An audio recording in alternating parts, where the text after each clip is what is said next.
Hello and welcome to a very special Roker Report video interview. I am your host Matthew Crichton, and today I am joined by a man capped 13 times by Wales who spent 6 years on Wearside, John Oster. Please drop a like and let us know in the comments who you'd like to see the Roker Report interview next. How are you today, John? I'm good, thanks. You good? Yeah, good. Right, so we're going to pop straight into sort of immediate news with yourself. So you've recently joined Northern League club Whickham FC to work alongside your former Gateshead teammate Matty Patterson. What made you decide that this role was the right way to go for you? I don't know if I decided or not. He basically got the role through the club not doing very well on the pitch. So they decided to get rid of the manager. He texted me and he just said, "Look, do you fancy giving me a hand at Whickham?" And I was thinking, yeah, maybe. Obviously, he told me a bit about it because I'll be honest, I didn't really know too much about them at the time. I wouldn't say I followed them at all. Yeah. But yeah, it's just a part-time role. The lads are part-time. They work like every normal person and play football on a weekend. So we only get to train with them once a week, but that suits me fine at the minute. So it's a good role to get involved in. So we'll go back all the way to the start of your career, back to obviously a few seasons in when you first joined Sunderland in 1999 in the Premier League under Peter Reid, aged just 20. What was it originally that attracted you to join Sunderland? If I'm honest, I think it was because I was sort of a lot of the young lads at the time, because obviously I moved from Grimsby to Everton. Was at Everton for a season, then Howard Kendall, the manager at the time, got the sack. Walter Smith came in, and for some reason Walter Smith, not just myself, there was a host of young lads that he just didn't like, or he didn't like playing the young lads, because we had some very good players at the time. There was myself, Gavin McCann, Tony Grant, I don't know if many people remember him, Richard Dunn, who went on to Man City, Michael Ball, left back, played for England, Danny Cadamarteri at the time, Michael Branch, who was like an England international when he was younger. So we all sort of got pushed to one side a little bit, and obviously me just being a young lad wanting to play football. Adrian Heath was the coach under Howard Kendall, and he came up and joined Peter Reid at Sunderland. So that's how I think my move came about, because Adrian Heath obviously went to Sunderland. Sunderland just got promoted to the Premiership, and Adrian Heath must have put in a good word for me. So that's sort of how my move came about, really. So during that period under Peter Reid, when Sunderland had just got the new stadium and the Stadium of Light, there was a real feel-good factor with the group of players, and the club finished 7th twice, which is the best finish ever in the Premier League area. Do you sort of think the club made a mistake not to push further forward into sort of the European positions and solidify Sunderland as like a top 10 club? I think it's difficult. Like you say, we finished 7th, and then obviously the next season, I think Peter Reid possibly did it right. He didn't bring in too many players. Because I've been at clubs where, possibly Gateshead for one, where we got to the playoffs, just missed out on promotion at Wembley, and then the next season we had wholesale changes, and we wasn't better for that. Do you know what I mean? So I think obviously Peter Reid just added a couple of players here and there, because obviously what we was doing was working at the time, finishing 7th twice and things like that. So I think it's hard to say really, because if you spend loads of money, it doesn't guarantee that you're going to push on. As long as you spend the money on the right players, I think that's possibly the way forward. But it's a difficult one. I wouldn't be able to say yes or no. That if he'd have had loads of money to spend, then we would have kicked on, and we would have cemented our place there, because it's sort of a little bit hypothetical. But who knows? Maybe it would have. You know what I mean? It's one of those things. So overall, you're at Sunderland for 6 seasons, but played most of your football in the 03-04 season under Mick McCarthy. Yeah. What was it that season that just happened to go right for you? Well, not many people probably know, but what happened was when we got relegated, I had a clause in my contract. If I played another game, I think they owed Everton something like £500,000. But with Kev Kilban moving from Sunderland to Everton, they obviously agreed within the deal that they wouldn't have to pay the money if I played another game for Sunderland. Yeah. So obviously that was brilliant for me, because I could play a game, because chances are that I probably wouldn't have played that season when Mick McCarthy came in. If they had to pay the £500,000, you know what I mean? It's an expensive appearance, so I don't think that would have been feasible. And obviously, like I say, Kevin Kilban moving the other way opened that doorway for me, and I was just thankful that I could play, really. So it was brilliant for me. So that season in particular, I think it was brilliant for yourself, but for the club, I think it ended in disappointment significantly with the FA Cup semi-final defeat in Millwall. Do you think that defeat deflated the team, which sort of prevented promotion in a way? I don't know, really. No, I just think it was just one of those seasons where I don't know if it was Crystal Palace. They're just one of those teams that we just couldn't seem to be. You know what I mean? Couldn't seem to be, even though we'd probably be the best team on the night or whatever and things like that. It was just same as Millwall. Millwall was obviously the other team that beat us in the semi-final of the FA Cup. They're just one of those bogey teams that season. We had a great season, beat most of the teams in the league, finished where we did, went to the FA Cup semi-final. We was just a little bit unlucky, I think, on the day, on both occasions. I can't actually remember the playoff final, the way the scoring went, but I'm sure we was leading in extra time, was we? It was a semi-final with Crystal Palace. Crystal Palace, yeah. It was a penalty shootout. But I'm sure in extra time we might have been leading or something, and then they scored late on to take it to penalties or something like that. I can't actually quite remember. So it was a bit of a sickener. I missed a penalty, and then obviously Jeff Whitley got me well out of the. That was one of the things I was going to ask you next. So in that shootout, obviously Mark Poom made some heroic saves. Yeah. You were quite unlucky hitting the post, but the man who caught all of the headlines was Jeff Whitley's penalty. Yeah. Although he got a lot of the stick for that. How did you feel personally, obviously, after that penalty miss going back into the dressing room? Yeah, I think it was disappointing, because I just remember it hit the post and then it actually went across the line and went out the other side, which was even more of a bitter pill to swallow, really, for myself. But yeah, it's a penalty shootout. Do you know what I mean? There's better players in the world that have missed penalties, so it's not something that you beat yourself up about. But at the time, it's an absolute sickener, especially at home in the semi-final. I feel that if we went to the final that year, we'd have got promoted, but who knows what would have happened. But yeah, it was disappointing. And then, like you say, Jeff, I think it was the way he took the penalty rather than I think it was the way he took it rather than the actual miss. Because everyone knows what Jeff was about, you know what I mean? He was a workhorse, and he was brilliant at getting around the pitch, do you know what I mean? A real terrier in the midfield. And then he suddenly stepped up like it was Ronaldinho and tried to do something a bit different. I don't think Mick McCarthy was too happy about that one. So during your spell at Sunderland, I think you'll be familiar with a song that was sung about yourself. And a conversation that's been said with many Sunderland fans is that players especially at the Stadium of Light, they sort of struggle to cope with the psychological side of the game with the fans booing and things. With, for example, that song, did you find things like that affected your performance on the pitch, or did you more see the humorous side? Yeah, I think because basically when I was in the team under Mick McCarthy, I was playing okay, do you know what I mean? I was playing well at the time, so it wasn't... Yeah, it was one of them things you just laugh at the time and just brush it off, really.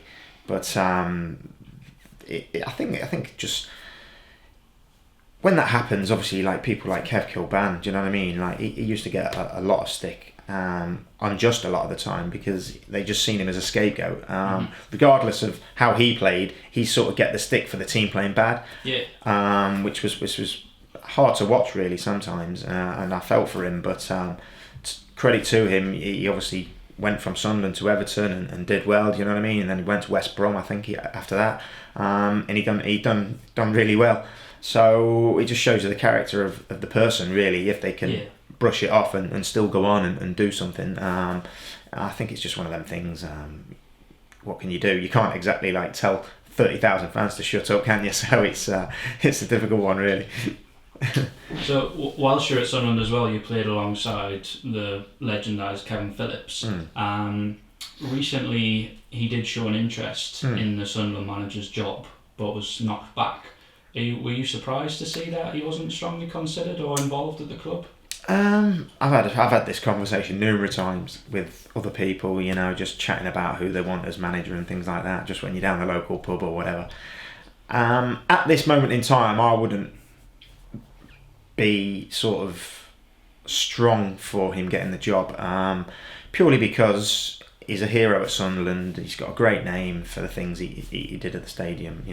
His record was phenomenal, and at this point in time, I don't think the team's good enough squad for him to maybe come in and, don't get me wrong, he might have an immediate impact and get them playing well for a couple of games, but after the lads have seen Kevin Phillips as the manager for a few weeks, the sort of novelty might wear off a little bit and they could be back to square one. So at this point in time, I'm not a big advocate of him getting the job for his first job as well.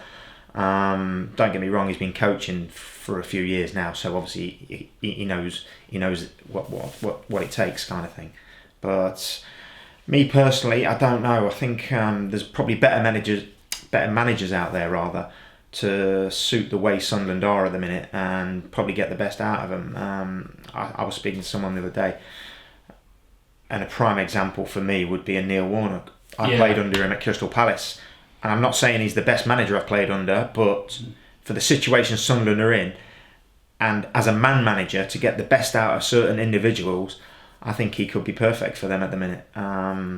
Whether or not he would want to do that, who knows? But I don't think there's anyone with a better record in these kind of situations than a Neil Warnock.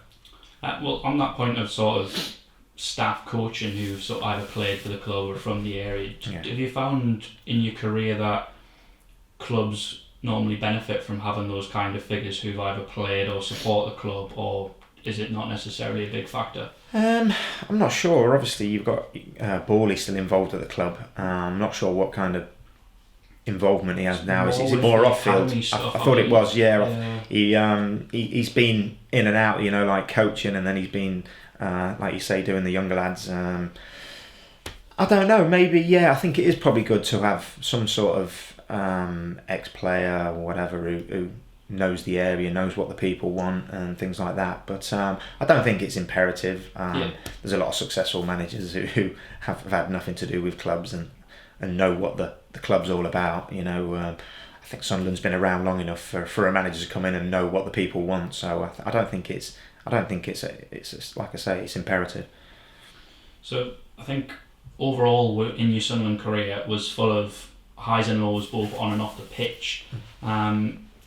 Is there anything in particular you think, looking back, you would have done differently or anything like that?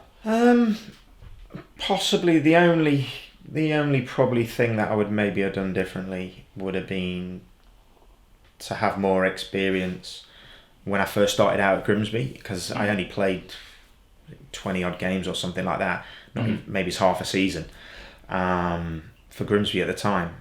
And then I moved, obviously because they got relegated from the what is the now Championship, First Division then. They cashed in or whatever, or sold me to Everton. Maybe another season playing, full, even though I went to Everton and played something like 30 or 40 games that season or something. So I played a lot of games at Everton, but I think the step maybe was going from Grimsby, bottom of League One Championship, to the Premiership in a team that was struggling at the time, even though I still wonder why, because I look back and I think some of the players we had, like Gary Speed and Duncan Ferguson and Slaven Bilic and players like that, I look back and I think how that team was struggling, I'll never know, do you know what I mean? But that was probably the only thing I would change, maybe it's another season playing sort of lower league football or Division 1, how it would be now, and then maybe looking to move on probably, but that's about it, I would say. So moving on from Sunderland, I'd probably say your next real success at a club came at Reading, when you were part of the team with like Steve Sidwell, Leroy Leiter, Dave Kitson, Kevin Doyle, that achieved 106 points and beat the record set by Sunderland under Peter Reid. So how good was that team to play in under Steve Coppell? Because I think when I was reading it, it just lost 4 games in an entire season in all competitions. Basically we lost our first game of the season, and obviously we're thinking, God, this is going to be a long one. And then we only lost one more game the whole season, league that is. But yeah, I think it was a strange one because I went there on a free. Chris Makin, obviously ex-Sunderland, he went there on a free transfer. Stephen Hunt went there on a free transfer. We had so many players went in on a free transfer. It was sort of like, it was a funny one for Reading because I don't know, I think the season before, I don't think they were near the playoffs. Mm-hmm. But obviously previous seasons they were always up there, like challenging for playoffs, trying to get up. So it was a strange feeling because I only joined just before the season started, but the feeling was, it could be a struggle this year. Do you know what I mean? It could be like, because we got Kevin Doyle, like you say, over from Ireland. He was a bit of an unknown. Shane Long came in. They bought Leroy Lita for a few quid, but he was proven goal scorer anyway, so they knew what they were getting there. But it was sort of a squad made up of free transfers and players from Ireland and things like that. And I don't think even Steve Coppell knew how good it was going to go, really. We lost that first game, and then all of a sudden things clicked into place, and we won a few games, and confidence grew, and it just took off from there, really.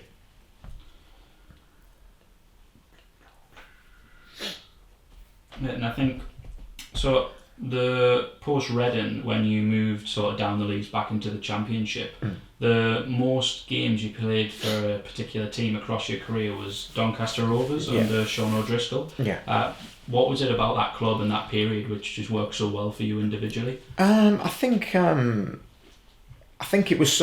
probably started when I went to Crystal Palace, because through most of my career I've played left or right side of a 4 midfield a lot of the time.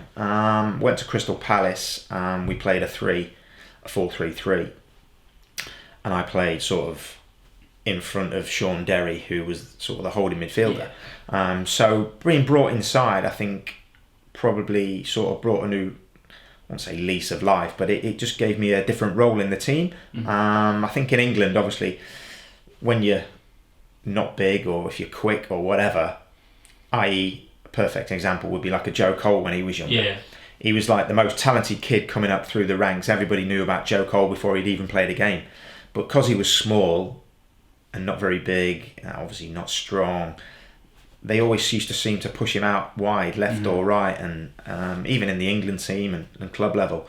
I think whereas obviously Spain had a different mentality back then, like if they were good on the ball, and doesn't matter if they were 6'1" or 5'10", you know what I mean? Like they play in the middle of the park because obviously that's where you get more touches of the ball. That's where most of the action is. So I think going to Palace obviously gave me like I say a different role in the team, and I enjoyed it. And then when I went to Doncaster, that was exactly the same. They played a 4-3-3 formation, and like you said before, there Sean O'Driscoll was the manager, and he's probably, I'd say to date, the best manager I've played for, and I played for some good managers. Do you know what I mean? So I think it's credit to him, really. I think he's obviously been recognised as well. He went on to be coach at Liverpool, and he's obviously he's with England now. I think that just goes to show how good he is. He was just one of those managers who was always challenging you mentally and things like that. It was strange, but I enjoyed it. But some players probably didn't like it, whereas I sort of embraced it and tried to do the best with it. I think that was the thing. So I played centre midfield, whatever, other three. And James Coppinger was the lad who played on the right, who's still at Doncaster now, still playing. Brilliant. We just had where obviously I played right of the three in midfield, he played on the wide right. James Chambers was the right back, used to be at West Brom. He played right back, and between the three of us, we just had this great understanding. And it was one of, like I say, it's probably one of the best sort of times I had playing wise in my career, to be honest. From an enjoyment part of it. Would you on the back of that? Would you say perhaps would you have benefited playing centrally earlier in your career rather than out wide? Possibly. I think I enjoyed it more playing inside. But when I first started, 4-3-3 wasn't. I don't think it was even a formation. Do you know what I mean? But obviously football adapts, and I think it was international football is where it probably came from. Because all these foreign teams playing against England and that, and they were always having the ball, and they had like 80% possession, and England were obviously the team who were like helter-skelter. And then I think the mentality's sort of changed, and it's come over to England now, and there's so many teams playing different formations week in, week out. So I think, maybe if I had played centrally earlier on in my career, it might have done. But like I say, a lot of managers were sort of rigid 4-4-2, even at Reading. So it's not. I'm not saying 4-3-3 was a better formation or is a better formation. It's just what suits the individuals that you've obviously got at your disposal. And at Reading, the 4-4-2 worked perfect for us, as you can see. But I do like playing in the middle, so it was good for me. So throughout your career, you played some international football as well for Wales. Achieved 13 caps, and recently they've just achieved qualification for the Euros. In the period you played in, the country wasn't as successful. What do you think has sort of changed now, which is starting to see all these, for example, all these young players coming in and the back-to-back qualifications, Chris Coleman's success? I think a lot can be said. Chris Coleman obviously took over at a bad time with Gary Speed doing what he did. It was really sad. I played with Gary, so I knew him quite well. It was terrible, but Chris Coleman sort of just picked up from where Gary sort of left off, really, and took the team on brilliant. But I think it helps when you've got a lot more players in the international setup that are playing in the Premiership. Better kind of players. That they had people. You've got Gareth Bale, Aaron Ramsey, Williams at the back was playing regular. James Collins, Craig Bellamy, obviously towards the end of his career. When you have a lot more whereas when I was there wasn't too many. You got Ryan Giggs, John Oster, Gary Speed, and people like that. But it was all Robbie Savage. But there was a lot of lower league players as well. So I think it's probably just the better calibre of player maybe coming through at the minute. I think international football's hard when you're a small country as well, because when you're England, obviously you're going to have good players all the time. It's just a conveyor belt coming through. Wales might have certain years where they've got a good squad or whatever. So it's hard, really. We just, in fact, obviously when I was playing, we just missed out on qualification to the Euros in a playoff against Russia. So we were so close, but it was always felt like we were overachieving. Whereas at the minute they sort of expect to go through now, where it's obviously it's changed a lot. So, because you played at such a high level consistently, normally either Premier League or Championship, was there a particular reason, or are you disappointed that you never achieved more international caps? Yes and no. I haven't checked, but if you look through my international career, I saw it was all stops and starts a little bit. I think it's a few earlier in your career, and under that spell under Mick McCarthy, you got quite a lot. Obviously, then when Mark Hughes was manager, and then Mark Hughes left and Toshack came in, and for some reason he didn't like me as a player. I don't know. I've never spoke to him, so I wouldn't know what he likes. But then under Toshack, I don't think I played again after that. So it was a strange one, because I was in the squad all the time with Mark Hughes, playing obviously here and there. So it was just a matter of managers' opinions, really. Mark Hughes obviously liked me, Toshack didn't. So it was a bit stop-start, but it was disappointing. Obviously, you want to play as many caps as you can, but when it's out of your hands, there's not a lot you can do. Because I was playing regular as well when Toshack was manager, so it wasn't like he couldn't pick me. But then I remember I probably didn't do myself any favours, actually, because he never involved me in all the qualifying campaign.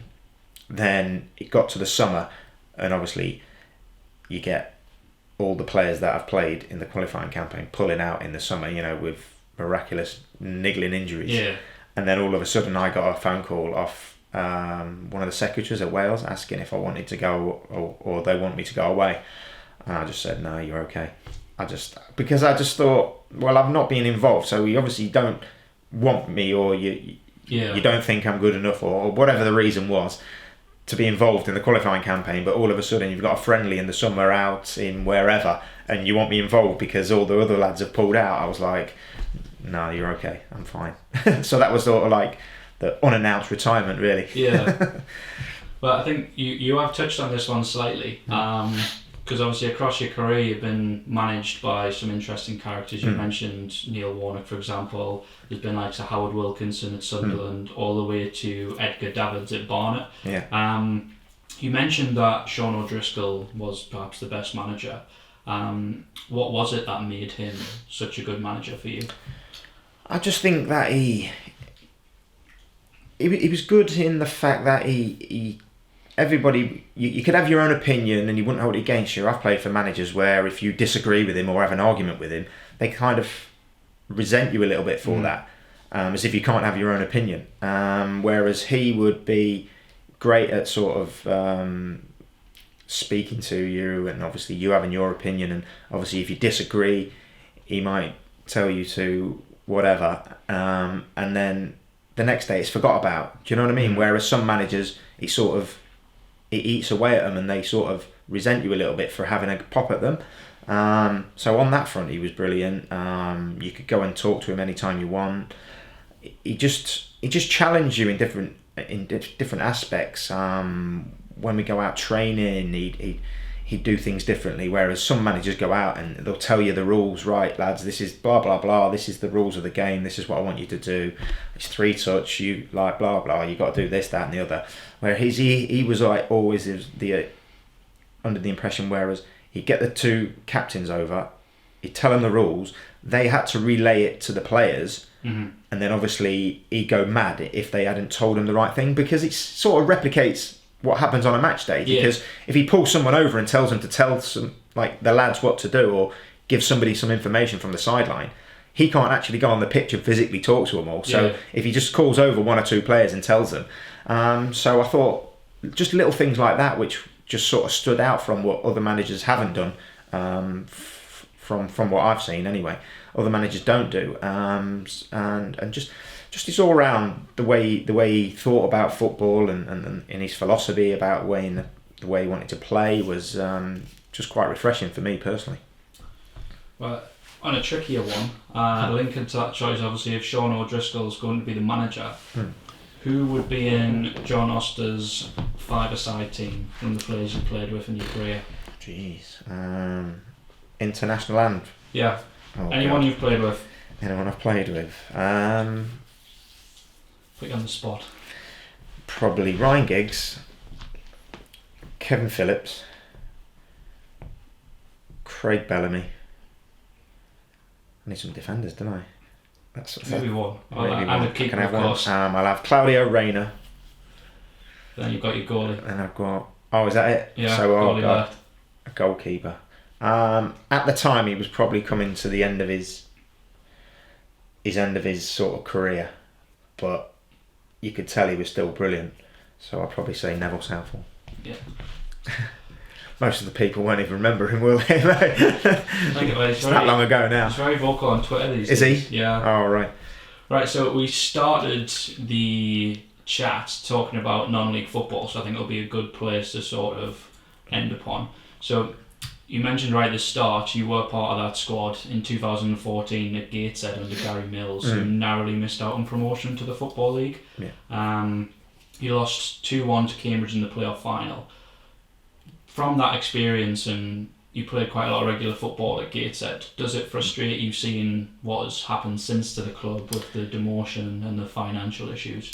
Yeah, I think it's a shame. I think because what's happened off the pitch has affected what's gone on it, sort of thing. So obviously the chairman left, Wood, and that was sort of a bit of a disappointment because he was he loved Gateshead. Obviously, he used to be at Sunderland as well, didn't he? And he loved Gateshead, and he pumped a lot of money in, just for us to get promoted. So for more like disappointment for him, really, that we lost in that final, because he obviously wanted to be the chairman, back or whatever, to get us into the league, and it was disappointing. But I think the club's obviously been run poorly since he sort of stepped down, really. I think when you're in that league, I don't think you can offer players 2-3 year contracts and things like that, and I think that's what sort of happened to the club, and it's sort of been a sort of slippery slope, and it's got them into the financial mess, because every player when I was there was on a year contract. Ends in the summer, you either renew it or you don't renew it, and that's the way things worked, and everybody understood. So then all of a sudden, to sort of like change the whole dynamics and bring in players on 2 and 3 year contracts. I understand it's hard to get players from down south to come up north and give them just a year. There's no security there. I understand that part of it, but it worked when we were there, so I don't see why going forward it couldn't have worked. You know what I mean? So I think probably that's what's the disappointing thing, is that what's happened sort of like off the pitch has sort of basically killed everything that's on the pitch. Even though they're doing okay this season, they're sort of gradually they're gradually bringing it back. I went to watch the game against Oldham in the FA Cup, and I thought they played really well, even though they lost the game. But it's disappointing, but I'm sure that they'll get back to a sort of decent level soon, and hopefully they'll be pushing for promotion. Yeah, and part of that successful team when you were there as well is a player who many Sunderland fans have been wanting for quite a while, in Marcus Maddison.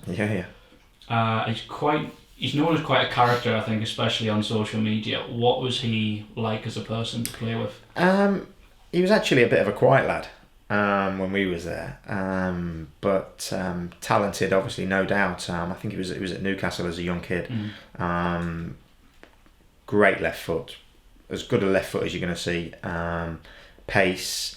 As long as you had the right manager coaching him properly and keeping him on the right path, like you say, he's on social media, and he's probably quite flash. I think it's because he's come from probably having nothing, and he sort of had like a quite a steep rise. After leaving Gateshead, he went there and done really well, and probably signed new contracts, and obviously getting more money and things like that. And maybe gone to his head a little bit, I don't know, but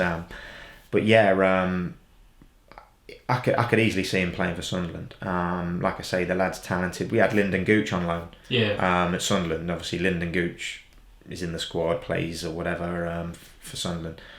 And Marcus Maddison would easily be on a par, probably better than Lyndon. So for me, I think the only stumbling block would be Peter don't want to sell him, and Sunderland probably don't want to pay the money for him. So that's where the stumbling block lies. But he's probably got that kind of character where what's happening at the stadium at the minute, where the result's not going well, and if you go a goal behind, the fans are getting on the lads. I think he's the kind of character who would sort of shrug it off, and he would just play his own game anyway. That's my impression I got when I played with him. So I'd like to see him maybe get his chance at a bigger club. No disrespect to Peterborough, but it'd be interesting to see what he would be like.